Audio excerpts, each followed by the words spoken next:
ગણેશ ચોથ પર પ્રસાદ માટે ગણેશજી માટે બનતા ચૂરમાના લાડુ.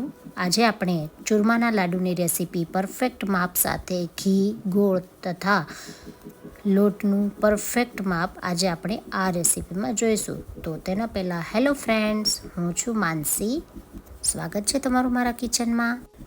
હવે અહીં આપણે 3 વાટકી કરકરો લાડવાનો લોટ લેવાનો છે.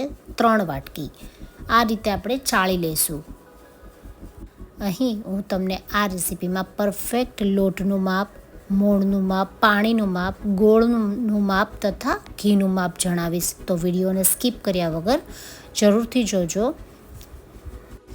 આપણે બધો લોટ આ રીતે ચાળી લઈશું અને તેમાંથી આપણે આટલું ચાળણ નીકળેલું છે, એટલે કે 3 વાટકી પર અડધી વાટકી જેટલું. તો આપણે ફરીથી એટલો અડધી વાટકી જેટલો લોટ ફરી ઉમેરી અને ફરી ચાળી લઈશું. અને ચાળેલા લોટને પણ આપણે ફરીથી માપી લઈશું કે જેથી કરીને લોટ વધારે કે ઓછો ન થાય. તો ચાળેલા લોટને પણ આપણે માપી લીધો છે.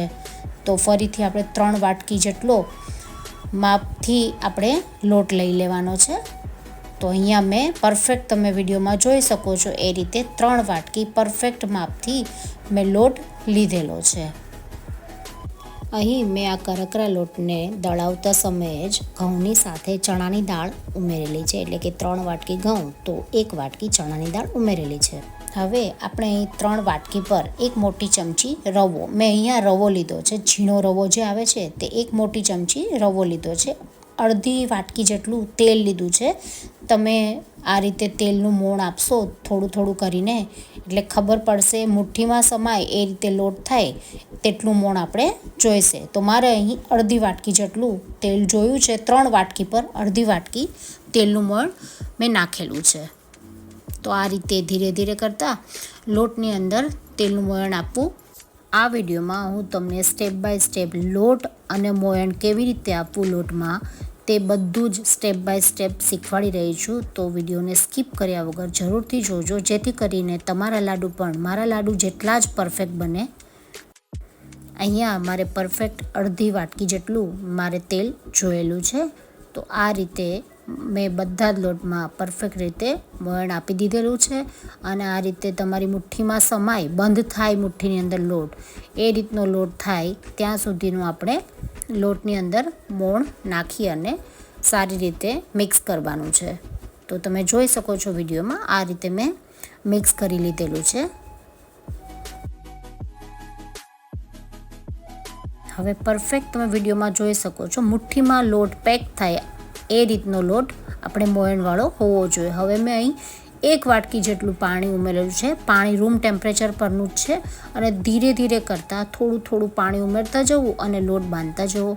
આ લોટ આપણે એકદમ કઠણ બાંધવાનો છે. આમાંથી આપણે મુઠિયા બનાવવાના છે, જેથી કરીને લોટ એકદમ કઠણ રહેશે. તો થોડું થોડું પાણી ઉમેરી આ રીતે આપણે છૂટો છૂટો લોટ કરી અને લોટ બાંધવાનો છે.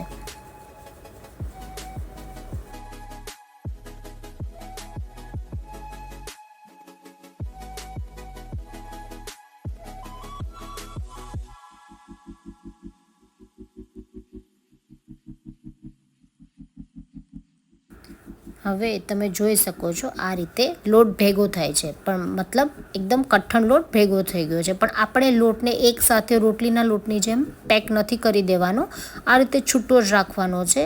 તમે જોઈ શકો છો કે આ રીતે સારા એવા કડક લોટના મુઠિયા પરફેક્ટ વળે છે, મતલબ કે આપણો લોટ બરાબર તૈયાર છે. તો આપણે લોટને આ રીતે છૂટો જ રાખવાનો છે. જો તમે રોટલીના લોટની જેમ ભેગો કરી દેશો તો લોટ ઢીલો થશે.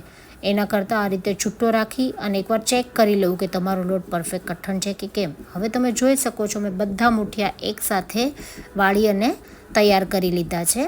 હવે આપણે તેલ મૂકીશું. તેલ ગરમ થાય એટલે આપણે મુઠિયા તળીશું. તેલને આપણે મીડિયમ ગરમ કરવાનું છે અને ધીમી આંચ પર જ આપણે મુઠિયા તળવાના છે. તો એ યાદ રાખવું કે ફાસ્ટ ગેસ પર ક્યારેય મુઠિયા ન તળવા, નહીં તો અંદરથી કાચા રહેશે અને ઉપરથી એ ડાર્ક કલરના થઈ જશે. એવો કલર આપણે નથી કરવાનો. આપણે ગોલ્ડન કલરના મુઠિયા તળવાના છે. તમે વિડીયોમાં જોઈ શકો છો. હવે આપણે મુઠિયાનો કલર ગોલ્ડન કરવાનો છે. તો આપણે ધીમી આંચ પર જ મુઠિયાને તળીશું. આ રીતે ઝારાની મદદથી આપણે થોડા ફેરવી લેવા અને તૈયાર છે આપણા ગોલ્ડન કલરના પરફેક્ટ મુઠિયા.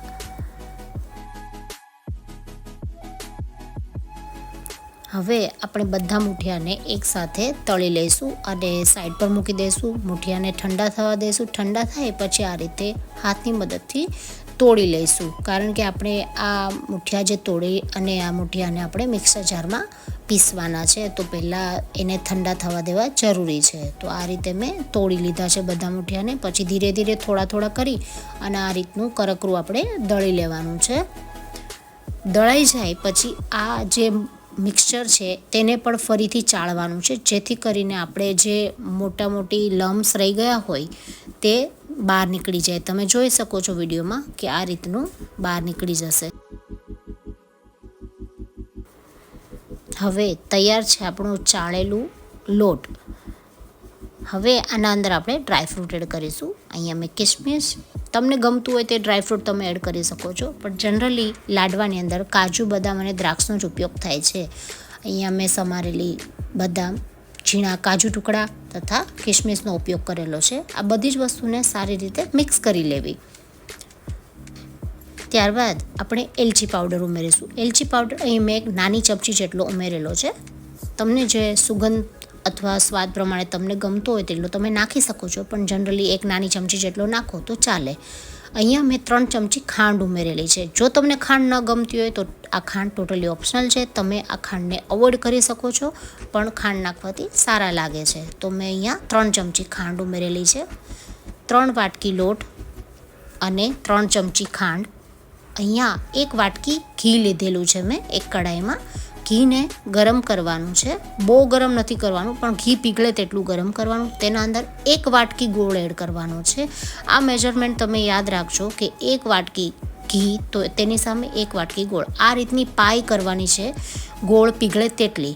હવે આપણે તૈયાર કરેલા મિશ્રણની અંદર આપણે પાઈને ઉમેરી અને તાવેથા કે ઝારાની મદદથી મિક્સ કરી લેવું, તથા આ રીતના લાડુનો જે મોલ્ડ આવે છે તેના અંદર આપણે દબાવીને ભરી લેવું અને આપણા લાડવા તૈયાર કરી લેવા.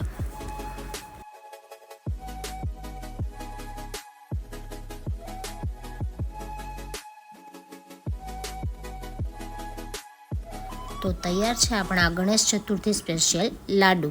આ લાડુને મોંમાં મૂકતા જ પીગળી જાય, નાના મોટા બધાને જ ભાવે તેવા ચૂરમાના લાડુ તમે પણ જરૂરથી એકવાર ઘરે ટ્રાય કરજો.